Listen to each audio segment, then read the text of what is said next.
Hello everyone, thank you for the time that you given to me. Today I want to tell you about the basic andrological concepts. But before that, let me introduce myself. My name is Lenia Resti Johannes and I'm from PPN Grade A. Baik, halo semuanya, terima kasih atas kesempatan yang diberikan kepada saya. Pada hari ini saya akan menjelaskan tentang konsep andrologi dasar. Namun sebelumnya perkenalkan, nama saya Lenia Resti Johannes, saya dari PPNA. Okay, the first I want to tell about the definition. Derived from the Greek andros or male and logos of knowledge, andrology is a science that specifically studies the function of the male reproductive system. Baik, yang pertama saya akan menjelaskan tentang pengertian. Berasal dari bahasa Yunani andros atau laki-laki dan logos atau ilmu. Andrologi adalah ilmu yang khusus mempelajari tentang fungsi sistem reproduksi pria. Okay, next I want to tell about the general perspectives. As in the field of obstetrics and gynecology, which specifically deals with problems in women, the medical specialty that deals with this is obstetrics and gynecology specialist, as well as male problems handled by andrology specialist. Although this science is a branch of medical science and deals with health problems, it is supported by the field of biology, animal husbandry, pharmacy, and others, like other fields of medical science. The case handled by Andrologi or WHO 1997 were divided into 5 major groups, namely male infertility, erectile dysfunction, hypogonadotropic, hypogonadism, male family planning, and male aging. Service provided by andrology specialists include clinical andrology laboratory, assisted reproductive technology or TRV. Thus, andrology requires partnerships with other fields of science that have already developed for this, although not focused and specific, including obstetrics and gynecology, pediatrics, urology, surgery, psychiatry, neurology, and etc. Of the 5 main subjects mentioned above, its material can be developed such as micropenis, hyper and hypogonadotropin, premature ejaculation, erectile dysfunction, hypogonadtrans, hypospermatogenesis, sperm immunology, anti-sperm antibodies, andropause, and etc. All of them are problems in men who place in andrology. The development of medical science is very fast compared to other science. One of the causes is the demands of society for health service and science itself, especially those concerning the function and life and the lives of many people. Likewise, the community's need for service in the field of andrology, especially for problems of infertility and sexuality. Baik, selanjutnya saya akan menjelaskan tentang pandangan umum.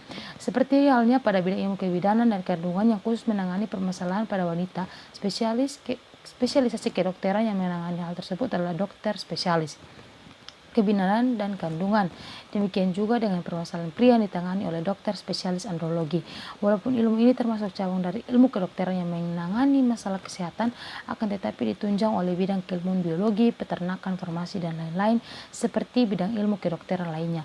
Kasus-kasus yang ditangani andrologi menurut WHO 1997 dibagi dalam 5 kelompok besar, yaitu infertilitas pria, disfungsi ereksi, hypogonadotropik, hipogonadisme, KB pria, dan male aging.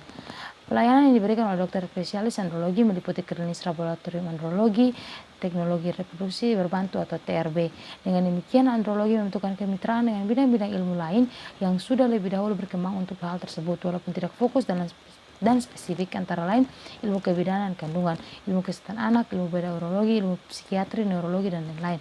Dari 5 materi pokok yang disebutkan di atas dapat dikembangkan lagi pada masing-masing materi seperti mikropenis, hyper dan hipogonadotropin, ejakulasi dini, difungsi ereksi, hipoandrogen, hipospermatogenesis, imunologi, sperma, antibodi untuk sperma, andropause, dan lain-lain. Kesemua itu adalah permasalahan pada pria yang wadahnya adalah pada andrologi. Perkembangan ilmu kedokteran termasuk sangat cepat dibandingkan dengan ilmu pengetahuan lainnya. Salah satu penyebabnya adalah tuntutan masyarakat terhadap pelayanan kesehatan dan keilmuan itu sendiri, terutama yang menyangkut fungsi dalam kehidupan dan hajat hidup orang banyak.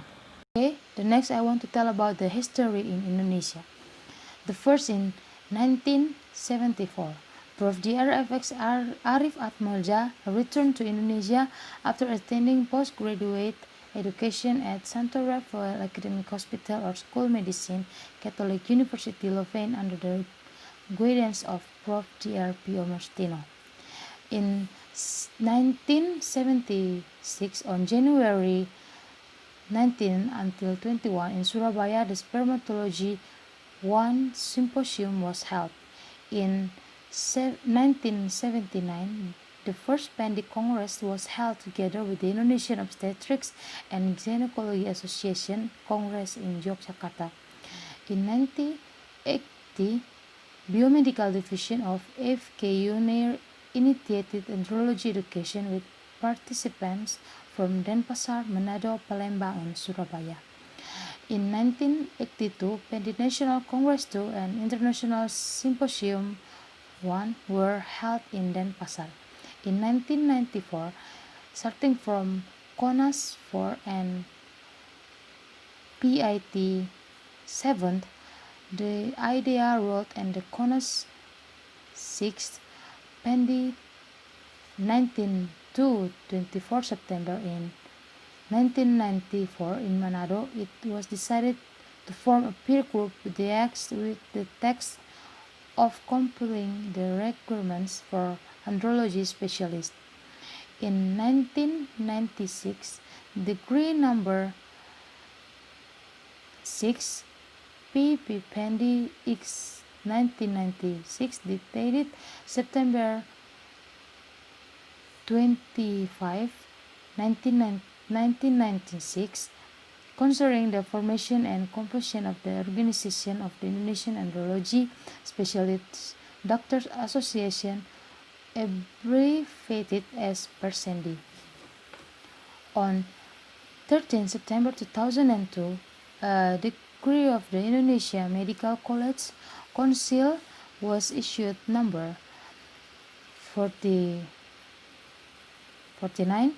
MKAE X or 2002 concerning the ratification of the andrology specialist study program as the specialist want education program. In 2006, ratification of the Indonesian Andrology College as a result of the PERSENDI 2005 Congress by MKKE. Baik, selanjutnya akan menjelaskan tentang sejarah di Indonesia. Pertama, pada tahun 1974, Profesor Dr. FX Arif Atmolja pulang ke Indonesia setelah mengikuti pendidikan pasca sarjana di Santo Rafael Academic Hospital atau School of Medicine, Catholic University Louvain di bawah bimbingan Profesor Dr. P.O. Martino. Pada tahun 1978, pada tanggal 19 sampai 20 Januari di Surabaya diselenggarakan Simposium Spermatologi 1. Tahun 1979, Kongres 1 Pandi dilaksanakan bersama-sama dengan Kongres Perkumpulan Obstetri dan Ginekologi Indonesia atau POGI di Yogyakarta. Tahun 1980, bagian biomedik FK-UNR merintis pendidikan andrologi dengan peserta dari Denpasar, Manado, Palembang, dan Surabaya.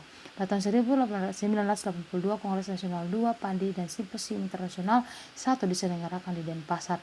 Pada tahun 1994, mulai dari KONAS 4 sampai PIT yang ke-7, gagasan tersebut bergulir pada KONAS 6 Pandi 19 sampai 24 September 1994 di Manado diputuskan untuk membentuk PER Group dengan tugas menyusun kriteria persyaratan dokter spesialis andrologi. Tahun 1996, surat keputusan nomor 9 garing PP strep Pandi garing 9 garing 1996 tanggal 25 September 1996 tentang pembentukan dan susunan pengurus organisasi Perhimpunan Dokter Spesialis Andrologi Indonesia yang disingkat PERSANDI.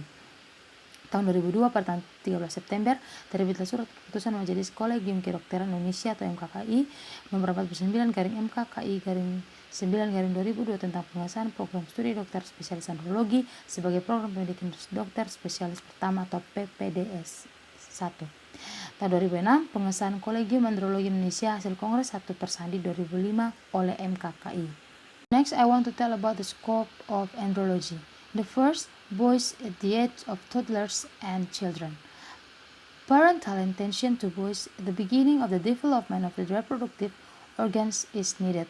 Parents concerned for their child's reproductive and sexual organ development disorders will help doctors to diagnose any abnormalities early and of course will provide more precise therapy and solutions before these organ functions are needed. Baik, selanjutnya akan menjelaskan tentang ruang lingkup andrologi. Yang pertama adalah laki-laki pada usia balita dan anak-anak. Perhatian orang tua terhadap anak laki-laki pada awal masa perkembangan organ reproduksi sangat diperlukan. Kepedulian orang tua terhadap gangguan perkembangan organ reproduksi dan seksual anaknya akan membantu dokter untuk mendiagnosis lebih dini setiap kelainan dan tentu akan memberikan terapi dan solusi lebih tepat pula sebelum fungsi organ-organ tersebut diperlukan. The next is boys in adult scans and young adults. Boys in adult scans or after entering puberty are the age of children who begin to pay attention to themselves and often compare what is on them with their peers, their genitals, pubic hair, mustache, beards, body shape, and what kind of way is it. Men generally and enough to be said to be manly. Things like this will continue to think and adopt for the child about his function as a boy in the future. The situation will become easier if the teenager is more open and openly expresses his concern to his parents, so that the parents will quickly find a solution to andrology specialist. Baik, yang kedua adalah laki-laki pada usia remaja dan dewasa muda. Laki usia remaja atau setelah masuk usia pubertas merupakan usia anak yang mulai perhatian terhadap diri sendiri dan sering membandingkan apa yang ada pada dirinya dengan teman sebayanya. Alat kemaluannya, rambut alat kemaluannya, kumis, jenggot, bentuk tubuh dan jalannya apakah seperti pria umumnya dan cukup untuk dikatakan jantan. Hal-hal seperti ini akan menjadi pemikiran terus dan keraguan bagi si anak terhadap fungsinya sebagai laki-laki di kemudian hari. Keadaan ini akan menjadi lebih mudah apabila remaja tersebut lebih terbuka dan terus terang mengemukakan kekhawatirannya tersebut kepada orang tuanya, sehingga orang tua akan cepat mencari solusi kepada dokter spesialis andrologi. The next is male during marriage and reproduction. A newly married couple certainly hopes that their marriage can be carried out happily and produce offspring in accordance with one of the goals of the marriage itself. One of the main and important functions in the marriage is the ability to have sexual intercourse correctly and pleasantly. This is a necessity for every married couple in their marriage period. Disturbances in sexual intercourse called the sexual dysfunction, which can be divided into decreased libido, premature ejaculation, erectile problems, not ejaculating, frequency of sexual intercourse is very rare, and others are problems that must be resolved through consultation and treatment by an andrology specialist. Yang berikut adalah laki-laki pada masa perkawinan dan reproduksi. Pasangan suami istri yang baru menikah tentu mengharapkan pernikahannya dapat dijalankan dengan penuh kebahagiaan dan menghasilkan keturunan sesuai dengan salah satu tujuan pernikahan itu sendiri. Salah satu fungsi utama dan penting dalam pernikahan adalah kemampuan melakukan hubungan seksual secara benar dan menyenangkan. Hal ini merupakan kebutuhan setiap pasangan suami istri dalam menjalani masa pernikahannya. Gangguan pada hubungan seksual itu disebut disfungsi seksual yang dapat dibagi menjadi penurunan libido, ejakulasi dini, gangguan ereksi, tidak ejakulasi, frekuensi melakukan hubungan seksual sangat jarang, dan lain-lain. Adalah masalah yang harus dicari solusinya melalui konsultasi dan pengobatan oleh dokter spesialis andrologi. The next is male in old age. After the reproductive period, life and activities as husband and wife must be maintained properly. Sexual relations must be enjoyed by the partner. Physically can be maintained and cared for in order to stay healthy and fresh. Appearance must remain authoritative. Food must be maintained. The process of aging is slowed down. Control health routine. Time for family should be more. Sexual activity should not stop as long as one partner still wants it. All of which require an andrology specialist as a solution to problems of its partner. Yang berikut adalah laki-laki pada usia tua. Setelah masa bereproduksi, kehidupan dan aktivitas sebagai suami istri harus dipertahankan sebagaimana mestinya. Hubungan seksual harus bisa dinikmati oleh pasangan. Fisik harus tetap dijaga dan dirawat supaya tetap sehat dan segar. Penampilan serta berwibawa, makanan harus dijaga. Proses menjadi tua diperlambat. Kontrol kesehatan secara rutin. Waktu untuk keluarga harus lebih banyak. Aktivitas seksual tidak boleh berhenti selama salah satu pasangan masih menginginkannya. Kesemuanya itu memerlukan dokter spesialis andrologi sebagai solusi dari permasalahan masing-masing pasangan. And the last is men's family planning.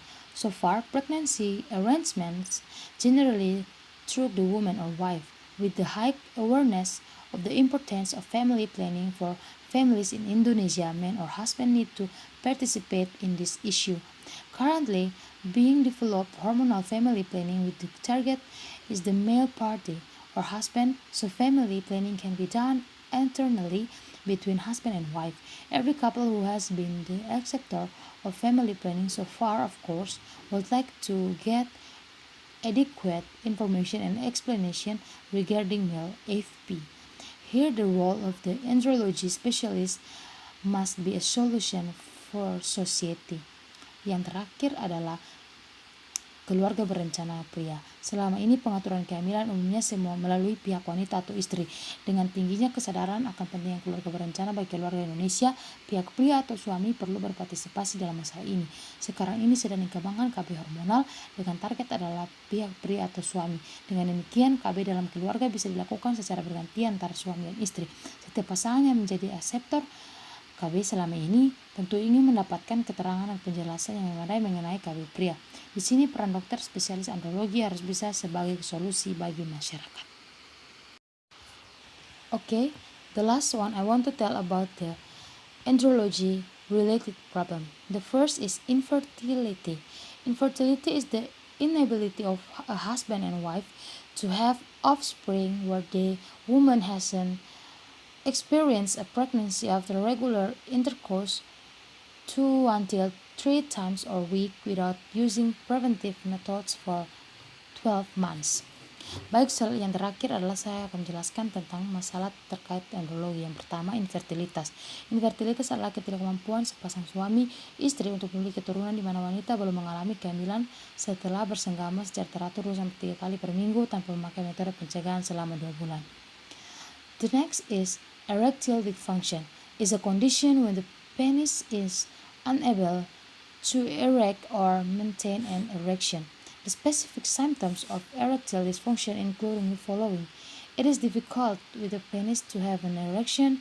It is difficult for the penis to enter the vagina because it is not hard enough. The penis cannot maintain an erection until the wife reaches orgasm, and the penis ejaculates too fast or doesn't ejaculate because it can get an erection. Yang kedua adalah disfungsi ereksi. Adalah keadaan ketika penis tidak mampu ereksi atau mempertahankan ereksinya.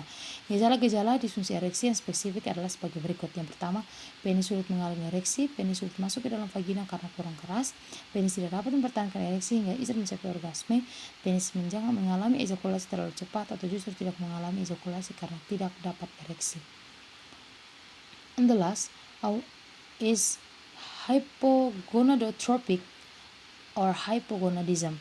Hypogonadism is a condition when the sex hormones produced by the sexual glands, or in men called testes and in women called ovaries, are below normal levels. Sex hormone has a function to regulate secondary sexual characteristics, including sperm production and testicular development in men, whereas in women, this hormone plays a role in breast growth and the menstrual cycle. In addition, sexual hormones also play a role in pubic hair growth, both in men and women. Symptoms of hypogonadism depend on the sex of the sufferer.